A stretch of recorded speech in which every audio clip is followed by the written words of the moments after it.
Hello, everybody, and welcome to another interview. Today, we are interviewing a new person, not an internet personality or a person from an object show. We have a school science teacher, specifically eighth grade science teacher. So, if you want to introduce yourself. Sure. My name is Jenna Weiner, and I am the eighth grade science teacher at. All right, yeah. Um, I'm gonna have to blur. I'm gonna have to bleep out the name because I don't want people to know because where I'm at. Got you. That makes sense. That makes sense. Yeah. Anyways, so why did you settle for being for being a middle school science teacher?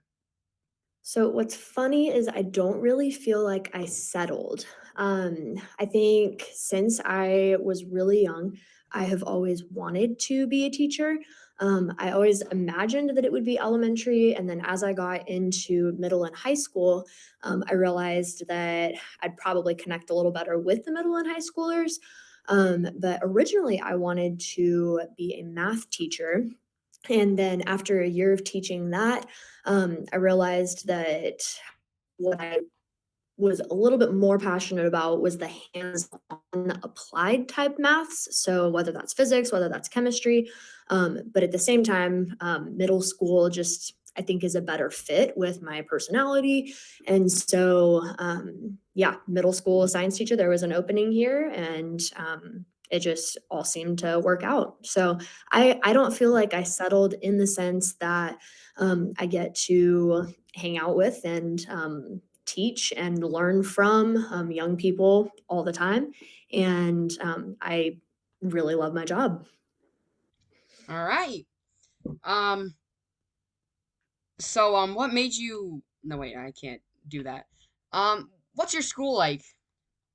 So, my school, um, it's small compared to some of the schools that I have been in or taught at, but I think the fact that it's small contributes to a family feel where we as staff, I think, are pretty tight with each other. And the fact that by the end of students' seventh grade year, I usually know most of their names.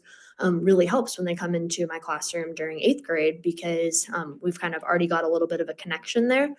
For the most part, students are split up. So I only really teach science to eighth graders unless I have them for an eighth grade elective. So that piece is kind of nice that I get to see some of the seventh graders that I might be coaching or that I might just see throughout the halls. But for the most part, I teach all of the eighth grade class instead of the seventh graders. So yeah, I would say small enough that we can get to know people, but big enough that you still have a great variety of people and of students and of class dynamics. Nice. All right. Yeah. This is definitely this feels like an advertisement. Maybe a Really. little bit, but I really do love my job, and there are things that, any job is going to have that, you wouldn't necessarily consider positives, but I guess, I mean, that's working with people where you kinda gotta work through conflict and you gotta work through differences, and, at the end of the day, our goal is to teach students to, learn, but also just to be good people to each other, so. Yeah.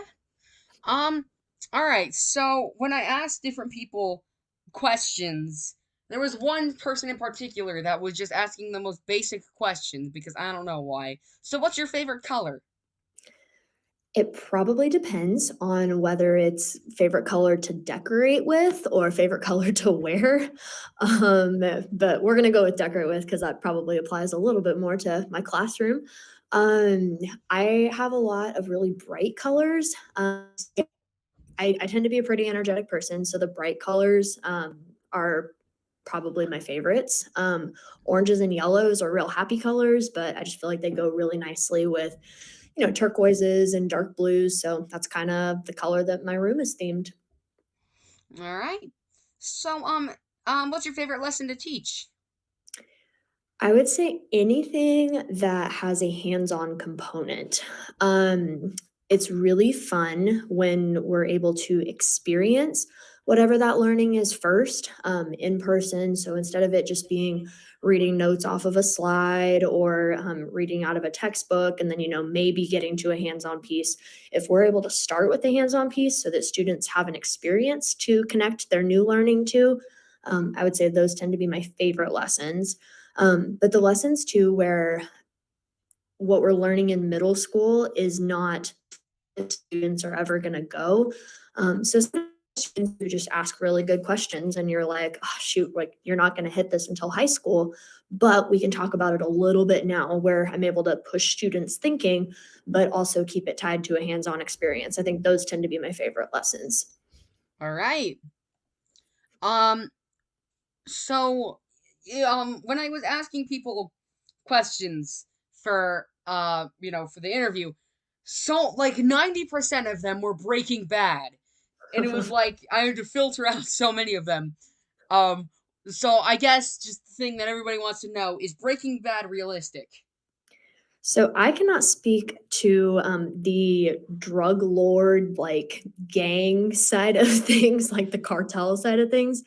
But as far as the science goes, um, manufacturing drugs, I mean, it technically is a scientific process. And so, what Walter White tries to do, where he is creating the purest of the substances, probably not most economically efficient, because, when normal people make drugs, they're cutting it with all kinds of other stuff that is oftentimes more harmful than the actual drugs themselves.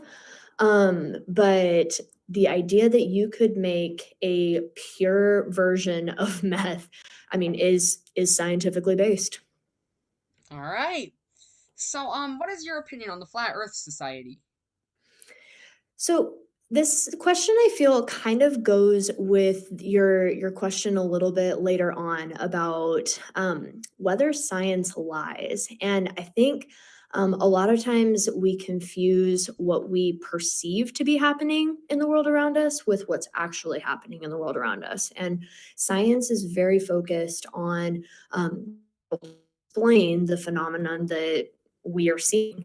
And so, for a long time, the flat Earth explanation made sense to people because that was their perceived reality. I mean, if we look at the ground, it looks pretty flat to us because of how small we are in relation to Earth. And even construction projects, like we try to make sure everything is level and that foundations are totally flat. And but really, if you zoom in on a more kind of infinite scale, I guess, um, the earth is not flat. I mean, we know that it's not now. And so I think part of being a good scientist and good science practices are constantly evaluating what you believe to be true with what you practically see happening, like what you have evidence for. So now that we have astronauts who, I mean, are going up into space and are taking pictures of the earth from space, and we can see it's cool. Part of being a good scientist is kind of reevaluating what we may have believed for a long time, but when we're presented with new evidence, kind of trying to see where that evidence fits into our beliefs and adjust accordingly. All right. So, how often do you do chemistry? So we are smack dab in the center of a chemistry unit, actually. I will say I do science experiments outside of class, not Mm, just inside of class, but the yeah, majority of the like experiments that I do happen. like the pumpkin one. The pumpkin one, so outside of class, I'm even talking outside of the normal school day. There was one time that I really wanted to see if it was possible to create a hydrogen blowtorch just, with household materials. And it is. I made one in my backyard. So, there are times where chemistry happens outside of the classroom, outside of the school building or premises, I guess. But for the most part, it's when we're doing labs all together as classes.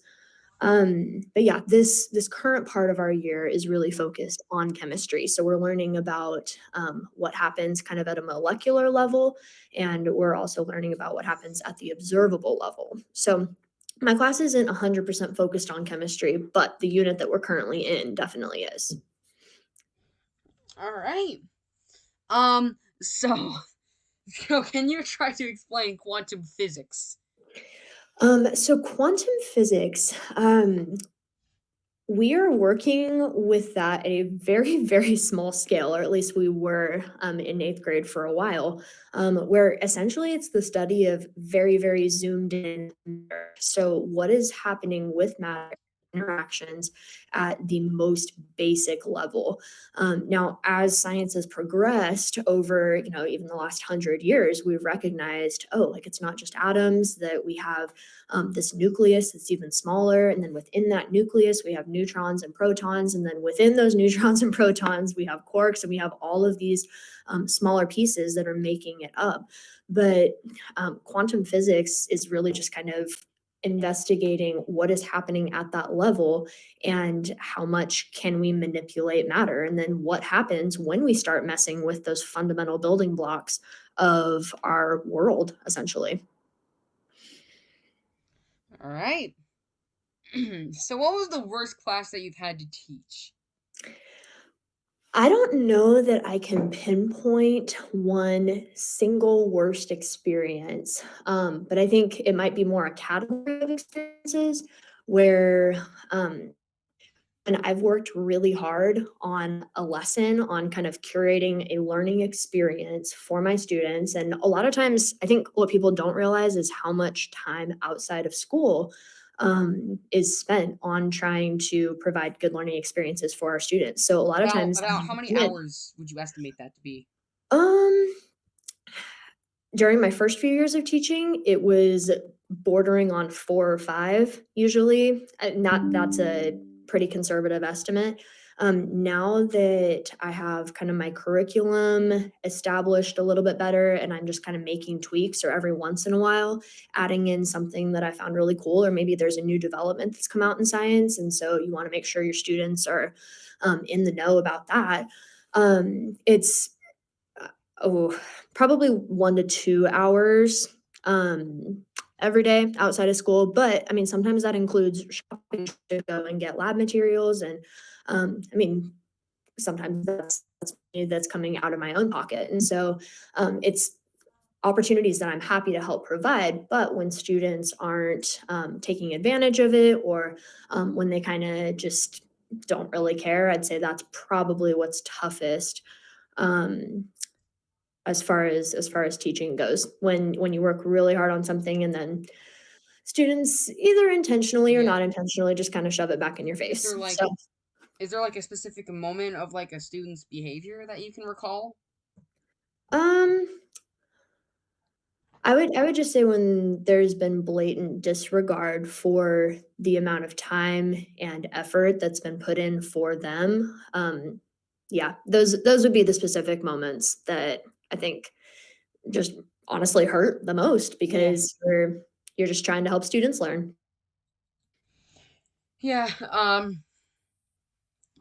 It. I mean, yeah. Yeah. Teachers work hard, guys. I think we all knew that before this, but teachers work really hard. So, be honest. What has been your favorite student? So you asked that question, and I thought about that question a lot when I first got your email.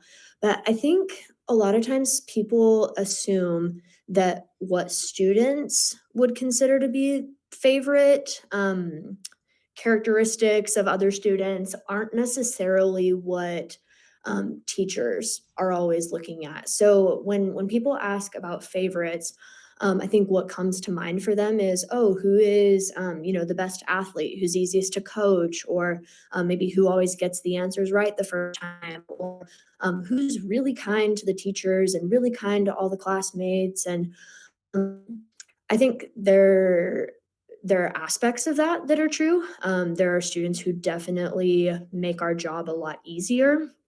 Um, but honestly, at least my favorite student would probably be one of the last people that other students would guess, just because I think we as teachers have a unique perspective where we see when the cards have kind of been stacked against certain students, or maybe stuff at home isn't real great for them, or we just know that there aren't a lot of people who would consider them their favorite. And I think we as teachers tend to, I don't know that it's a sixth sense or anything, but I think it's just we know which students need somebody to be a little more in their corner. And so I think honestly that tends to be the type of student that we gravitate towards, and we really hope comes out on top despite the things that life has kind of stacked against them.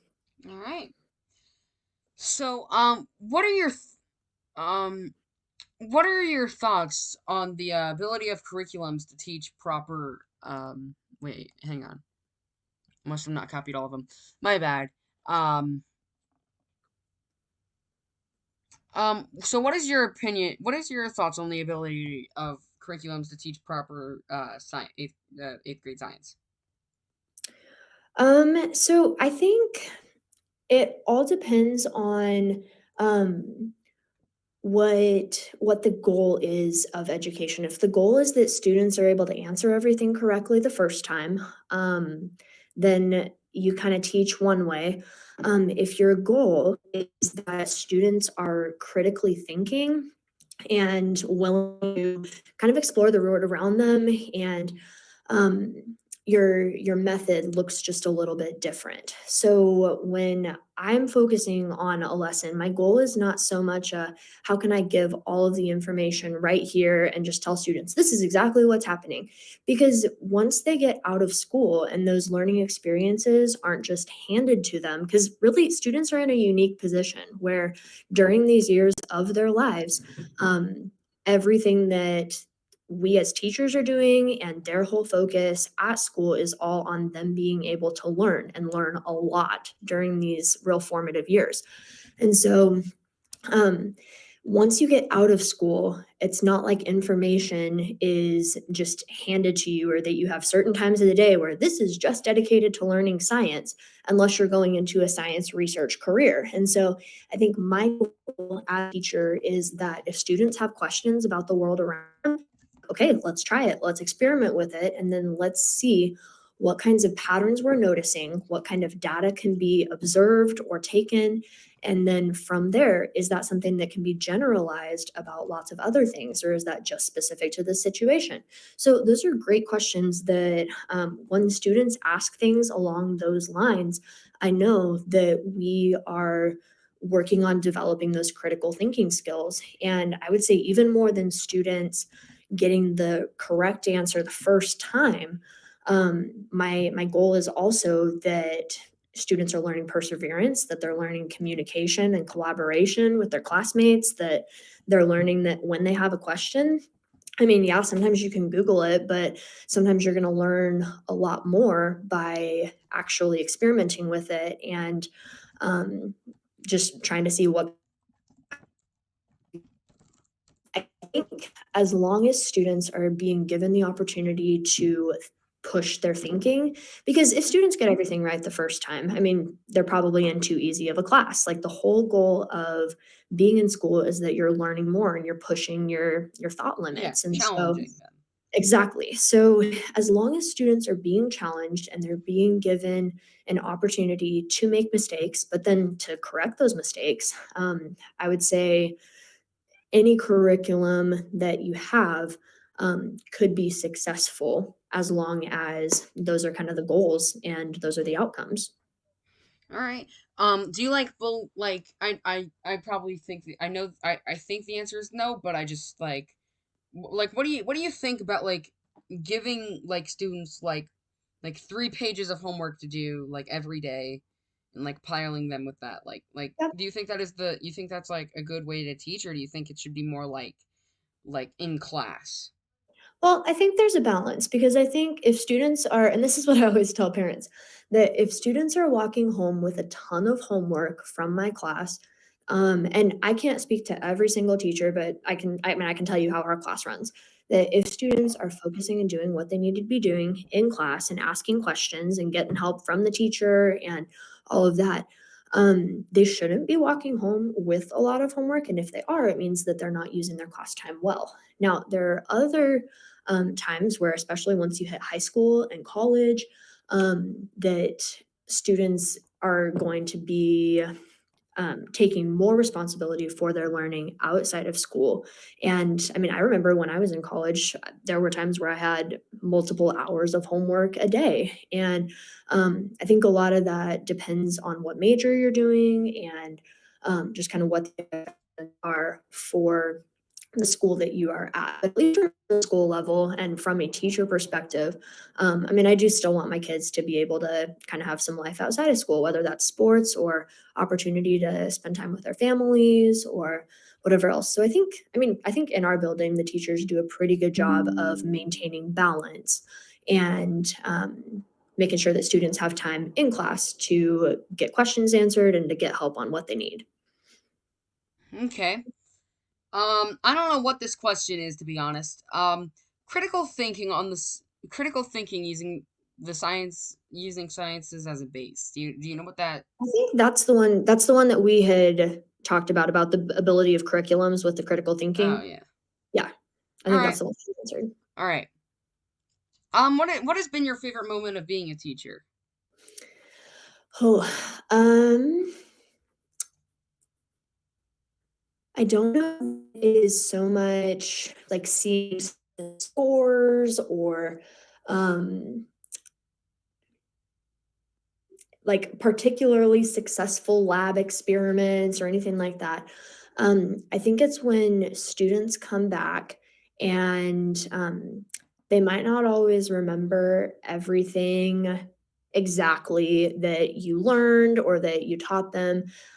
Because I mean, everybody is going to forget some Yeah. things and you're gonna Yeah. remember some things and but I don't think it's so much what did my students walk out of the classroom knowing just off the top of their heads science facts, but um when I hear from students that they experimented with something at home or they come back and they say, wow, like I really miss being in your class or I love being in your class because I just felt either safe for or I just felt like there was a really like teacher connection, like those types of things. Because I want my students to know information when they get out of my class. But I think bigger than that, I want them to be able to answer some of their own questions about science and about life and be able to interact with people positively. So when I hear from students things like that, that's probably one of my favorite moments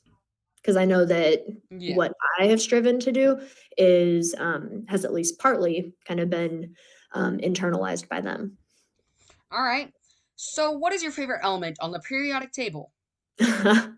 um, this is probably a really shallow reason, but I really like the element californium because I'm from California. I think it's Okay. pretty legit that they named. What even is californium? Hang on. What Oh, even is that? yeah, so Is it one of those californium chemicals that have is like a half-life of like a less than a millisecond? So it is a very unstable element. But the reason for that is that it's a pretty large one, and so it's got a very large amount of neutrons, and so californium is used a lot of times as a neutron emitter because of how like quickly it wants to break down. But yeah, unstable element. It's in the actinide series. Um, yeah, I honestly I just like it because it's named Californium. I mean, yeah, they have some weird names like Einsteinium, Tennesseum. Like, Right. where do they get these names from? A lot of them come from the scientists who discovered them, or maybe a scientist discovered that element, like in Tennessee, or maybe it's a kind of a it's attributed to the science state or whatever it is. Sometimes it's named after a scientist, and other times it's just named after something that was important to that scientist. Okay. So, what do you want? What do you do after the school year is over? So during the summer, usually I pick up at least one other job just because I don't sit super well. And so, a lot of times summer is kind of dedicated to visiting my family, or on the weekends, a lot of times I'll umpire softball games.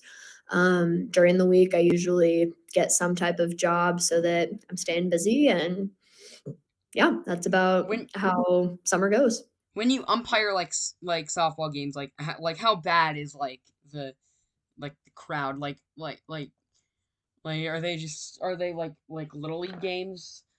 No, it's anywhere from 8U to like 18U softball games. So these are pretty good teams most of the time. And so, I mean, the parents expect and the coaches expect that the umpires are going to work hard and get to their spots and make sure that they're in the proper angle, proper distance to see what's going on. But I think as long as you're showing the coaches and you show the parents that you're working hard to give a good game to the girls, because really that's who the sport is for. It's not for the parents, it's not for the coaches, it's for the people who are playing the game. So I think as long as you're showing that you're putting in the work and that you're going to be civil and that you're going to manage conflict responsibly and respectfully, usually the coaches and the parents kind of reciprocate that. So I think a lot of times it has to do with the attitude that the official goes into the game with. All right. Well, that's all the questions I have.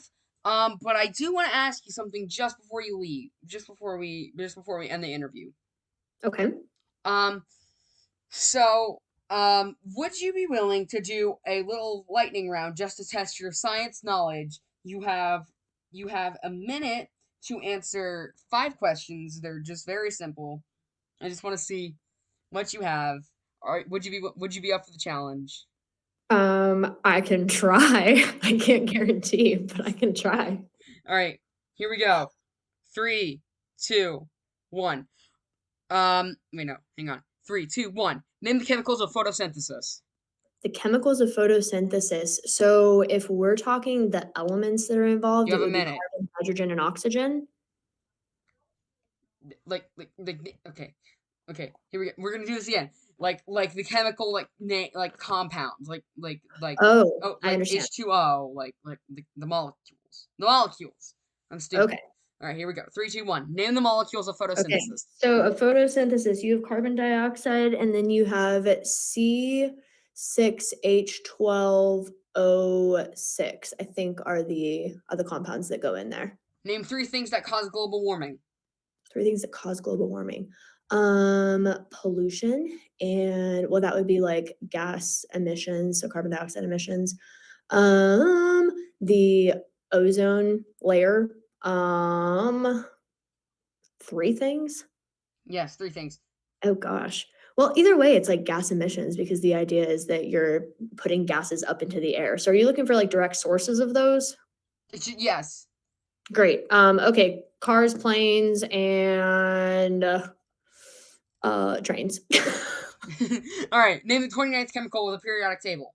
29th element of the periodic table. Zinc is 30. 9 would be chromium. All right. I don't know. Zinc is 30. You gotta answer it before we move on. What? You have to answer Um, it. Ellery. I don't know. I know it's one of the transition metals. Um, Off the top of my head, holy cow. It's not tin. It's not iron. Dang. Well, your time's up. You can keep Okay. answering. You can Oh, try and think. great. I have no idea. I can picture it on my ceiling. I could not tell you what the 29th one is. It is copper. Oh, great. All right. The other questions were what are you teaching now? What is inside of an atom? And name the first 8 chemicals that come to mind. Um, Wow. What am I so teaching now? We're working on chemistry and balancing chemical equations. What are the first 8 elements or chemicals that come to mind? Um, Methane and, um, I mean, I guess really helium gas, hydrogen gas, nitrogen gas, ammonia comes to mind, um, sodium hydroxide, carbon dioxide, um yeah, I guess all of those could technically be considered chemicals because they are chemical compounds. All right. Well, thank you for coming. It was really good talking to you. Um, you're you're good with questions. I can work with them because other I know when I talked to I know when I did other interviews they were just like, yeah, well, yeah, I guess. Uh huh. I think Just maybe the part of it driest answers is the ever. teacher in me. We're always trying to teach something, so that's probably what it is. Yeah. All right. Thank you for coming. Thank you for taking time out of your day. Thank you for watching, everybody, or listening, I guess. If you want to see more, more is probably on the way. It's inconsistent. I have to go through a lot. But anyways, any closing remarks before we end? I don't think so. Thanks so much for having me. All right. See you guys next time. Goodbye.